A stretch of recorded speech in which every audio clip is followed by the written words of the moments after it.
The Will to Change, Men, Masculinity, and Love by Bell Hooks. Chapter 1, Wanted, Men Who Love. Every female wants to be loved by a male. Every woman wants to be loved. Every woman wants to love and be loved by the males in her life. Whether gay or straight, bisexual or celibate, she wants to feel the love of father, grandfather, uncle, brother, or male friend.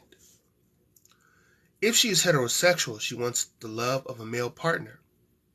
We live in a culture where emotionally starved, deprived females are desperately seeking male love. Our collective hunger is so intense, it rends us. And yet, we dare not speak it for fear we will be mocked, pitied, shamed. To speak our hunger for male love would demand that we name the intensity of our lack and our loss. The male bashing that was so intense when contemporary feminism first surfaced more than 30 years ago was in part the rageful cover-up of the shame women felt, not because men refused to share their power, but because we could not seduce, cajole, or entice men to share their emotions to love us. By claiming that we wanted the power men had, man-hating feminists, who were by no means the majority, covertly proclaimed that they too wanted to be rewarded for being out of touch with their feelings, for being unable to love. Men in patriarchal culture responded to feminist demand for greater equity in the work world and in the sexual world by making room, by sharing the spheres of power.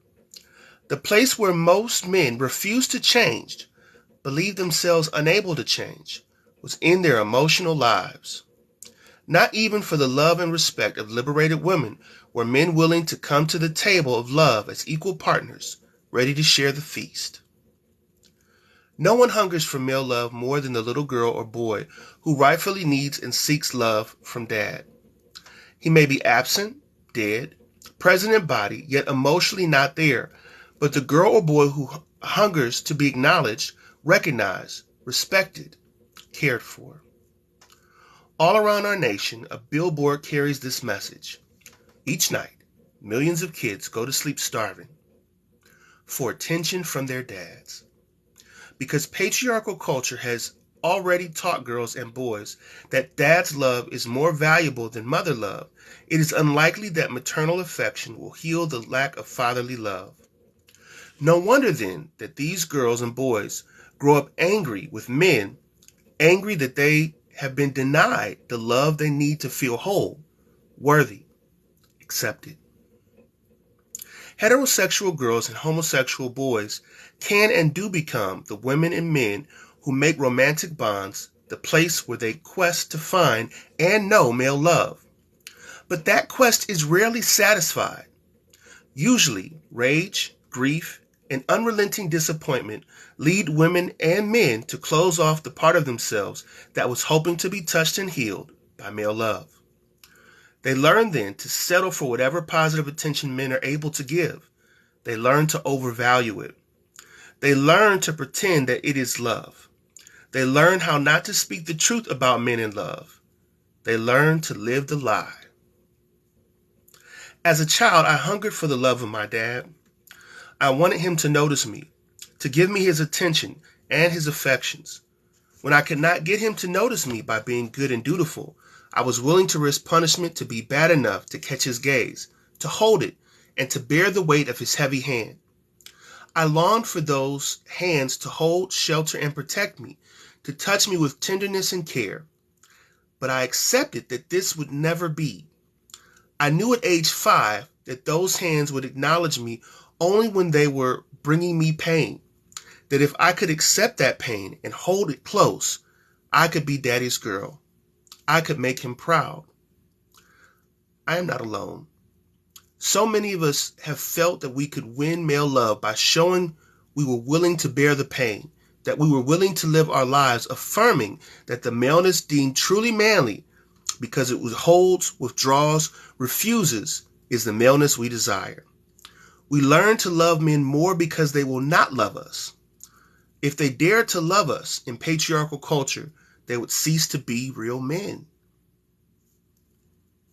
In her movie memoir, In the Country of Men, Jan Waldron describes a similar longing. She confesses that the kind of father I ached for, I have never seen except in glimpses I have embellished with wishful imaginings. Contrasting the loving fathers we long for with the fathers we have, she expresses the hunger. Dad, it is a vow against all odds in the face of countless examples to the contrary. Dad, it does not have the utilitarian effect of mum or ma. It's still spoken as a ballad refrain. It's a pledge that originates in the heart and fights for life amid the carnage of persistent, obvious history to the contrary, and excruciatingly scant follow-through. Mother love is aplenty and apparent. We complain because we have too much of it. The love of a father is an uncommon gem to be hunted, burnished, and hoarded. The value goes up because of its scarcity. In our culture, we say very little about the longing for father love.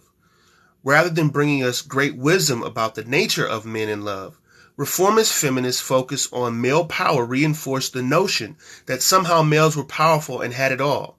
Feminist writing did not tell us about the deep inner misery of men. It did not tell us the terrible terror that gnaws at the soul when one cannot love. Women who envied men, their hard-heartedness, were not about to tell us the depth of male suffering. And so it has taken more than 30 years for the voices of visionary feminists to be heard telling the world the truth about men in love. Barbara Deming hinted at those truths. I think the reason that men are so very violent is that they know, deep in themselves, that they're acting out a lie. And so they're furious at being caught up in the lie, but they don't know how to break it. They're in a rage because they are acting out a lie, which means that in some deep part of themselves, they want to be delivered from it, are homesick for the truth. The truth we do not tell is that men are longing for love. This is the longing feminist thinkers must dare to examine, explore, and talk about. Those rare visionary feminist seers who are now no longer all female, are no longer afraid to openly address issues of men, masculinity, and love. Women have been joined by men with open minds and big hearts, men who love, men who know how hard it is for males to practice the art of loving in patriarchal culture. In part, I began to write books about love because of the constant fighting between my ex-boyfriend Anthony and myself. We were, and at the time of this writing still are, each other's primary bond. We came together hoping to create love and found ourselves creating conflict. We decided to break up, but even that did not bring an end to the conflict. The issues we fought about most had to do with the practice of love. Like so many men who know that the women in their lives want to hear them declare love, Anthony made those declarations. When asked to link the I love you words with definition and practice, he found that he did not really have the words, that he was fundamentally uncomfortable being asked to talk about emotions. Like many males, he had not been happy in most of the relationships he had chosen. The unhappiness of men in relationships, the grief men feel about the failure of love, often goes unnoticed in our society precisely because the patriarchal culture really does not care if men are unhappy. The unhappiness of men in relationships, the grief men feel about the failure of love, often goes unnoticed in our society precisely because the patriarchal culture really does not care if men are unhappy. When females are in emotional pain, the sexist thinking that says that emotion should and can matter to women makes it possible for most of us to at least voice our heart, to speak it to someone, whether a close friend, a therapist, or the stranger sitting next to us on a plane or a bus. Patriarchal mores teach a form of emotional stoicism to men that says that they are more manly if they do not feel. But if by chance they should feel and the feelings hurt, the manly response is to stuff them down, to forget about them, to hope they go away. George Weinberg explains in Why Men Won't Commit.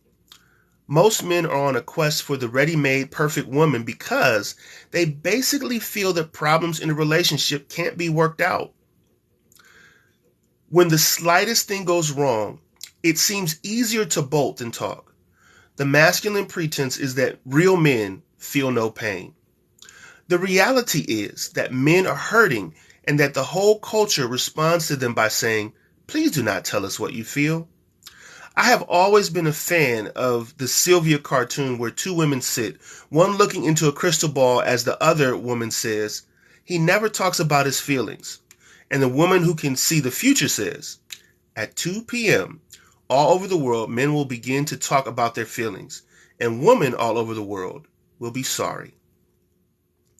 If we cannot heal what we cannot feel, by supporting patriarchal culture that socializes men to deny feelings, we doom them to live in states of emotional numbness. We construct a culture where male pain can have no voice, where male hurt cannot be named or healed. It is not just men who do not take their pain seriously. Most women do not want to deal with male pain if it interferes with the satisfaction of female desires. When feminist movement led to men's liberation, including male exploration of feelings, some women mocked male emotional expression with the same disgust and contempt as sexist men. Despite all the expressed feminist longings for men of feeling, when men worked to get in touch with feelings, no one really wanted to reward them. In feminist circles, men who wanted to change were often labeled narcissistic or needy. Individual men who express feelings were often seen as attention seekers, patriarchal manipulators trying to steal the stage with their drama. When I was in my 20s, I would go to couples therapy, and my partner of more than 10 years would explain how I asked him to talk about his feelings, and when he did, I would freak out. He was right. It was hard for me to face that I did not want to hear about his feelings when they were painful or negative, that I did not want my image of the strong man truly challenged by learning of his weaknesses and vulnerabilities. Here I was, an enlightened feminist woman who did not want to hear my man speak his pain because it revealed his emotional vulnerability. It stands to reason, then, that the masses of women committed to the sexist principle that men who express their feelings are weak really do not want to hear men speak, especially if what they say is that they hurt, that they feel unloved. Many women cannot hear male pain about love because it sounds like an indictment of female failure. Since sexist norms have taught us that loving is our task, whether in our role as mothers or lovers or friends, if men say they are not loved, then we are at fault. We are to blame. There is only one emotion that patriarchy values when expressed by men. That emotion is anger. Real men get mad. And their madness, no matter how violent or violating, is deemed natural, a positive expression of patriarchal masculinity. Anger is the best hiding place for anybody seeking to conceal pain or anguish of spirit. My father was an angry man. At times he still is, even though he is past 80 years old. Recently, when I called home, he said, "Speaking of me and my sister, I love you both dearly." Amazed to hear Dad speak of love, I wanted to talk, but I could not find words. Fear silenced me. The old fear of the dad, the patriarch, the silent angry man, and the new fear of breaking this fragile bond of caring connection. So I could not ask, "What do you mean, Dad, when you tell me that you love me dearly?" In the chapter focusing on our search for loving men in communion, the female search for love, I make this observation. Lots of women fear men.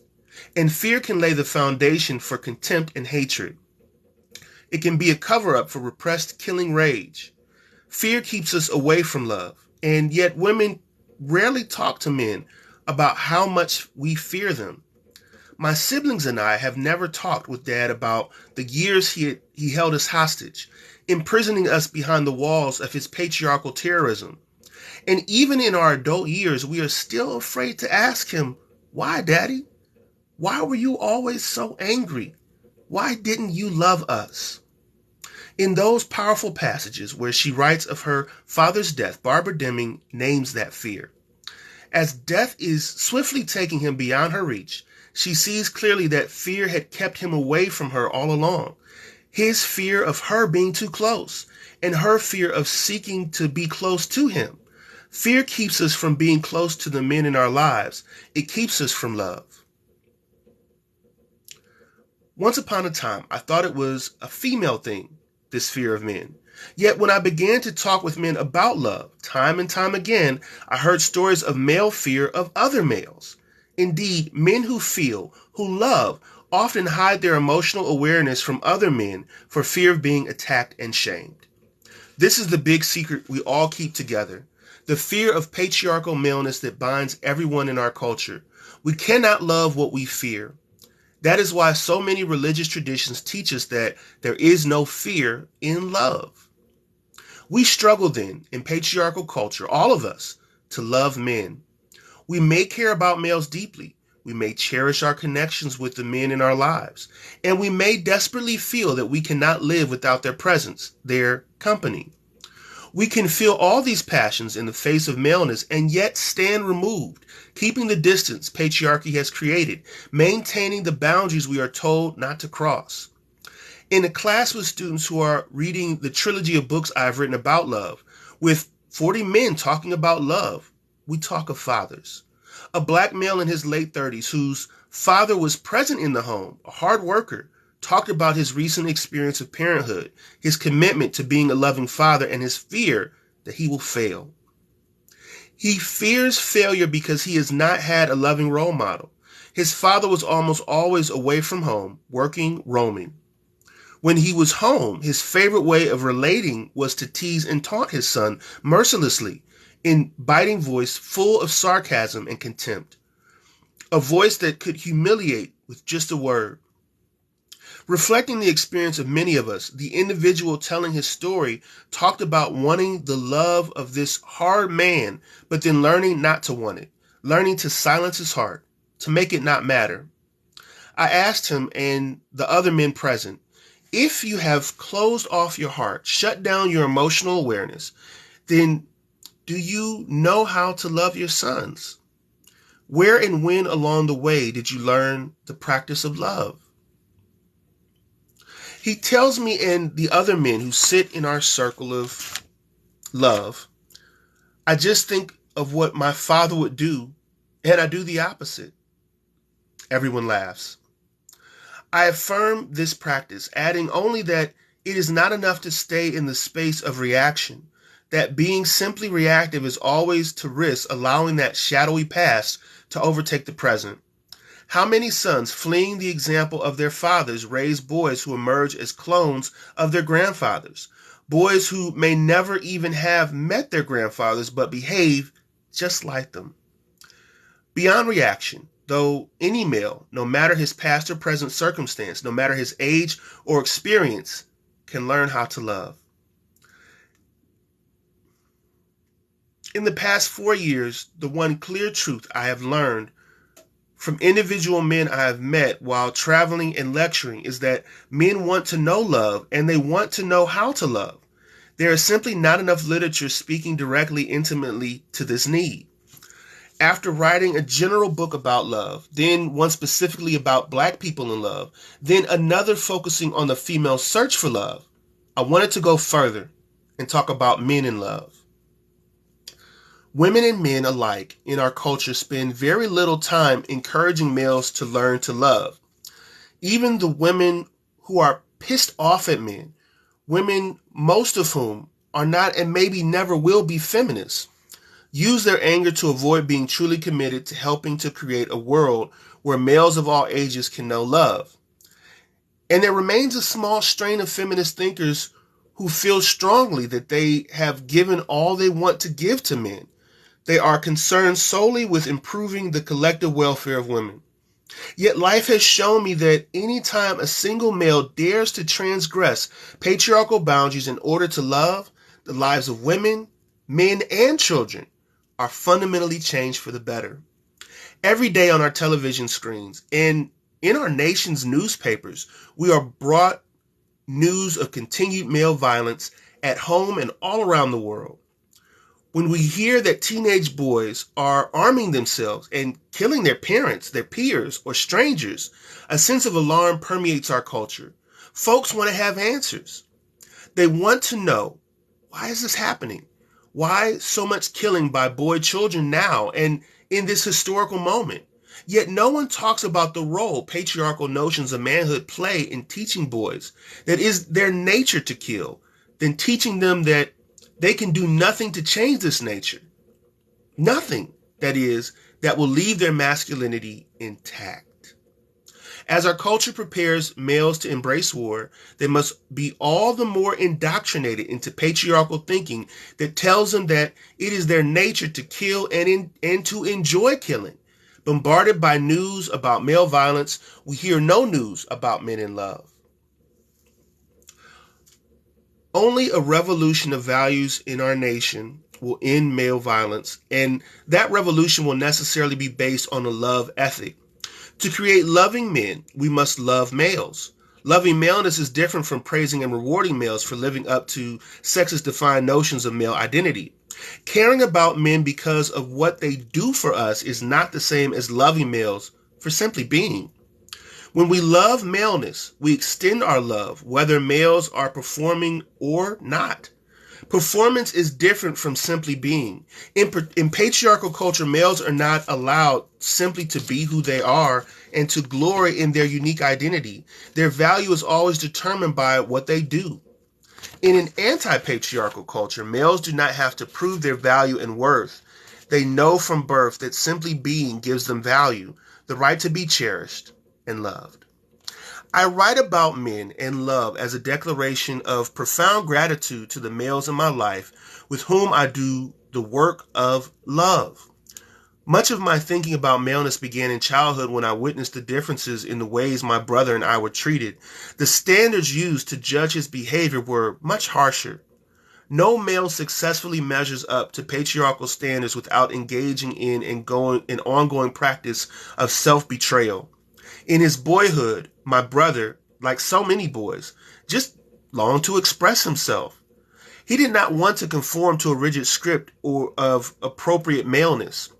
As a consequence, he was scorned and ridiculed by our patriarchal dad. In his younger years, our brother was a loving presence in our household, capable of expressing emotions of wonder and delight. As patriarchal thinking and action claimed him in adolescence, he learned to mask his loving feelings. He entered that space of alienation and antisocial behavior deemed natural for adolescent boys. His 6 sisters witnessed the change in him and mourned the loss of our connection. The damage done to his self-esteem in boyhood has lingered throughout his life, for he continues to grapple with the issue of whether he will define himself or allow himself to be defined by patriarchal standards. At the same time that my brother surrendered his emotional awareness and his capacity to make emotional connection in order to be accepted as one of the boys, rejecting the company of his sisters for fear that enjoying us made him less male, my mother's father, Daddy Gus, found it easier to be disloyal to patriarchy in old age. He was the man in my childhood who practiced the art of loving. He was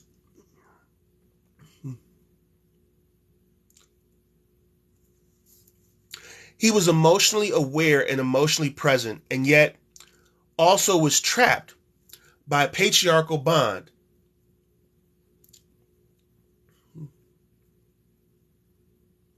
Our grandmother, his wife of more than 60 years, was always deeply invested in the dominator model of relationships. To macho man Daddy Gus, Mama's father, appeared to be less than masculine. He was seen as henpecked. I can remember our patriarchal father expressing contempt for Daddy Gus, calling him weak, and letting Mama know via domination that he would not be ruled by a woman. Dad took Mama's admiration for her dad, for his capacity to love, and made it appear that what was precious to her was really worthless. Back then, Mama did not know how lucky she was to have a loving father. Like so many females, she had been seduced by myths of romantic love to dream of a strong, domineering, take control, dashing, and daring man as a suitable mate. She married her ideal only to find herself trapped in a bond with a punishing, cruel, unloving, patriarchal man. She spent more than 40 years of marriage believing in the patriarchal gender roles that told her he should be the one in control and that she should be the one to submit and obey. When patriarchal men are not cruel, the women in their lives can cling to the seductive myth that they are lucky to have a real man, a benevolent patriarch who provides and protects. When that real man is repeatedly cruel, when he responds to care and kindness with contempt and brutal disregard, the woman in his life begins to see him differently. She may begin to interrogate her own allegiance to patriarchal thinking. She may wake up and recognize that she is wedded to abuse, that she is not loved. That moment of awakening is the moment of heartbreak. Heartbroken women in long-term marriages or partnerships rarely leave their men. They learn to make an identity out of their suffering, their complaint, their bitterness. Throughout our childhood, Mama was the great defender of Dad.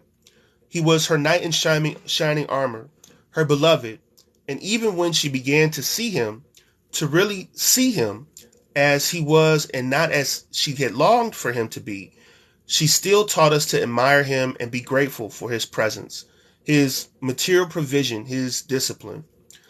A 50s woman, she was willing to cling to the fantasy of the patriarchal ideal, even as she confronted the brutal reality of patriarchal domination daily. As her children left home, leaving her alone with her husband, her hope that they might find their way to love was soon dashed. She was left face to face with the emotionally shut down, cold patriarch she had married. After 50 years of marriage, she would not be leaving him, but she would no longer believe in love. Only her bitterness found a voice.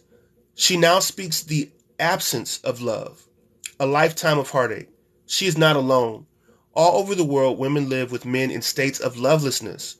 They live and they mourn. My mother and father were the source figures who shaped my patterns of love and longing.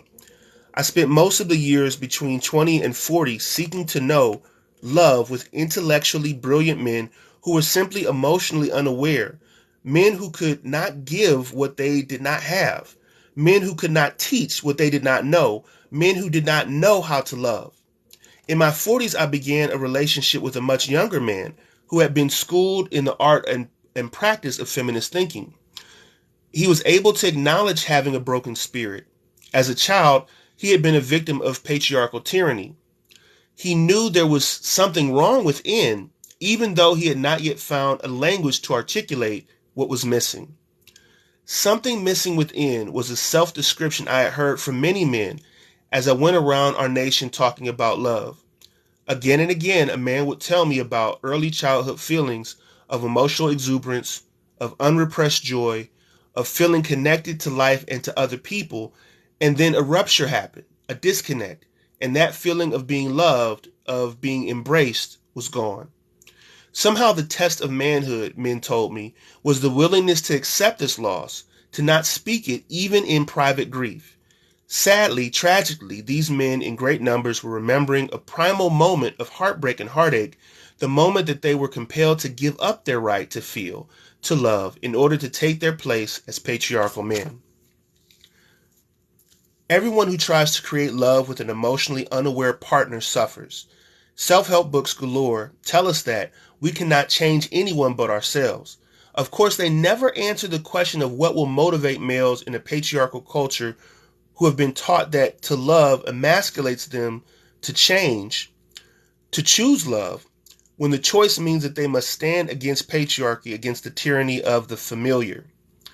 We cannot change men, but we can encourage, implore, and affirm their will to change. We can respect the truth of their inner being, a truth that they may be unable to speak, that they long to connect, to love, to be loved. The will to change, masculinity, men, masculinity, and love answers the questions about love asked by men of all ages in our culture. I write in response to questions about love asked me by the men I know most intimately who are still working to find their way back to the open-hearted, emotionally expressive selves they once were before they were told to silence their longings and close their hearts. The will to change is the offering I bring to the feast of male reclamation and recovery of self, of their emotional right to love and be loved. Women have believed that we could save the men in our lives by giving them love, that this love would serve as the cure for all the wounds inflicted by toxic assaults on their emotional systems, by the emotional heart attacks they undergo every day. Women can share in this healing process. We can guide, instruct, observe, share information and skills, but we cannot do for boys and men what they must do for themselves. Our love helps, but it alone does not save boys or men. Ultimately, boys and men save themselves when they learn the art of loving. I just read to you The Will to Change, Men, Masculinity, and Love by Bell Hooks, Chapter 1, 1-2, Men Who Love.